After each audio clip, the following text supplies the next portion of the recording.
Donc rebonjour les loulous. Alors oui, je sais, vous préférez que je mette une seule vidéo par jour que d'en mettre plusieurs le même jour. Je sais, mais en fait, là je voulais vous faire un suivi d'élevage des Aphaenogaster senilis. Alors pourquoi deux vidéos aujourd'hui? Tout simplement parce que dans une dizaine de jours maintenant, je partirai en vacances, donc il y aura une absence de ma part sur la chaîne YouTube pendant à peu près une quinzaine de jours. Voilà. Et comme je dois vous refaire une vidéo de la Camponotus sanctus et de mes deux fondations Camponotus turkestanus, je vais donc refaire aujourd'hui une vidéo de suivi d'élevage sur les Aphaenogaster senilis, de manière à ne pas avoir un trop grand trou entre mon absence et mon retour au niveau des vidéos. Donc voilà, donc Aphaenogaster senilis. Alors la dernière fois qu'on avait fait une vidéo, c'était de mémoire le 17 mai ou le 13 mai dans ces eaux-là. Alors depuis, quoi de nouveau? Alors quoi de nouveau? Déjà, la fondation, la colonie s'est bien développée et surtout j'ai des mâles. Vous voyez, on va... Alors, zoup, voilà, vous voyez là au milieu de l'image, ça c'est un mâle. On voit sa paire d'ailes. Donc j'ai plusieurs mâles en fait qui sont nés dans la fondation, si bien que théoriquement il faudrait que je fasse ce qu'on appelle un bouturage, c'est-à-dire faire en sorte de récupérer des ouvrières de la fondation et des mâles de manière à créer une nouvelle fondation. Donc jusqu'à présent je ne l'ai pas fait, vous voyez on peut voir encore un mâle ici. Vous voyez, on les voit bien avec leurs ailes, ils sont plus petits, ils ont une toute petite tête. Donc jusqu'à présent, je ne l'ai pas fait, donc les mâles sont toujours avec la colonie souche, si je puis dire.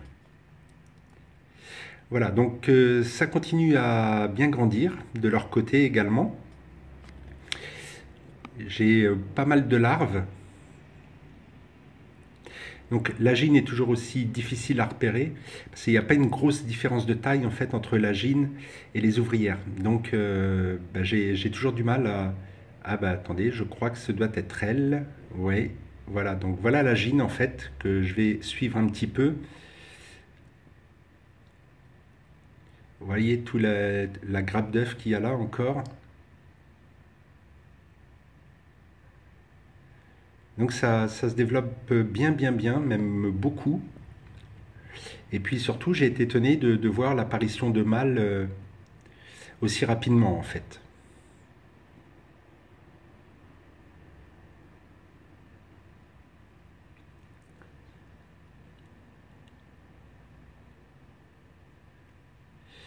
Voilà. Alors c'est une espèce chasseuse puisqu'elle ne consomme pratiquement que des insectes. Elle refuse pratiquement à 90% tous les liquides sucrés que je peux leur mettre. Les fruits, c'est pareil, j'ai essayé la poire, j'ai essayé les nectarines, et elles accrochent pas du tout dessus en fait.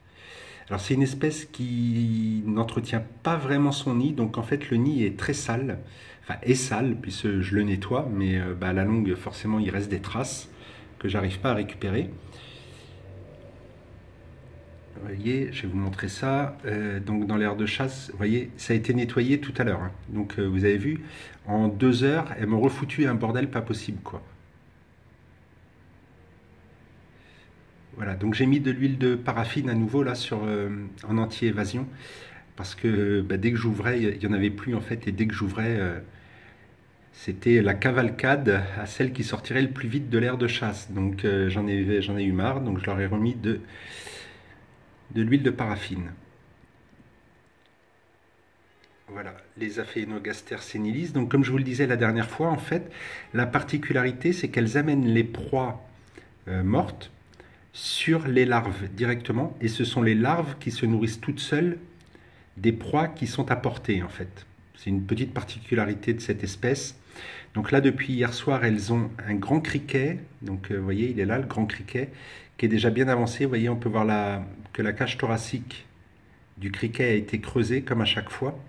Donc là, d'ici demain, il restera que la tête, en fait, et tout le reste aura pratiquement disparu.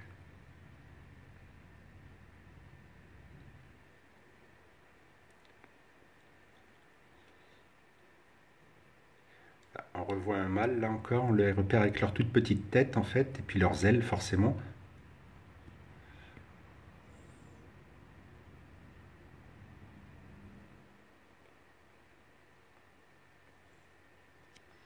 Toute la grappe d'œufs.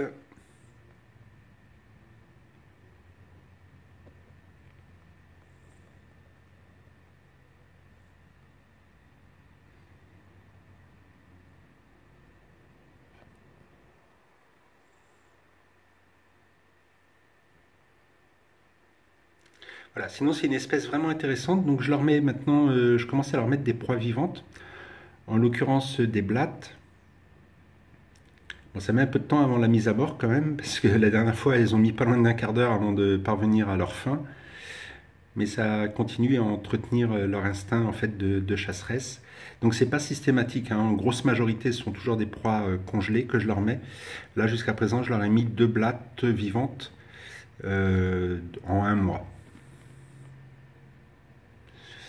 Par contre, voilà, si vous voulez avoir un nid propre, ne prenez pas d'Aphaenogaster senilis parce que avec elle, c'est un peu le bordel. Vous voyez, regardez le bazar là, comment c'est dégueulasse. Et le gars en fait qui me les avait vendus m'avait prévenu, me disant que c'était une espèce qui avait du mal à entretenir les nids au niveau des propretés. Bon voilà les petits loulous sur le suivi d'élevage des Aphaenogaster senilis. Je ne sais pas si je vais pouvoir vous refaire un plan sur la gine parce que je pense l'avoir perdue. Je ne sais pas où elle est, encore une fois.